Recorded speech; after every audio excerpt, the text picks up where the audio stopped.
আর 10% ধাক্কা দরকার, তাহলে শাসন ইতিমধ্যে আমাদের পক্ষে দাঁড়াইছে। আর মাত্র অল্প কিছু এই সরকারের কথা বলেন না, মানুষের মুক্তি নাই, পতন করতে হবে। প্রশাসন ঘুরে দাঁড়াচ্ছে, নির্যাতন করা হচ্ছে,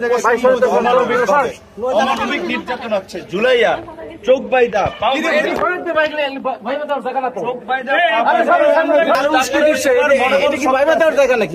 তারপরেও সবার মনোবল পর্যন্ত আন্দোলন চালাইতে হবে। আমরা ভিতরে থাকলে আমরা 90% প্রশাসনের মধ্যে দেশবাসী আন্দোলন চালাইছে, 90% পতন হয়ে গেছে। এখন জনগণকে রাস্তায় থাকতে হবে, জনগণ কিছু রাস্তায় থাকলেই হবে। 90% পতন হয়ে যায়, 10% ধাক্কা দরকার। এই ধাক্কাটা চালাই দিতে হবে। ছাত্র, শিক্ষক, কবি, শিল্পী, সাহিত্যিক সবাইকে নামতে হবে এই আন্দোলন। সকল শ্রেণী পেশার মানুষের আন্দোলন। একদিকে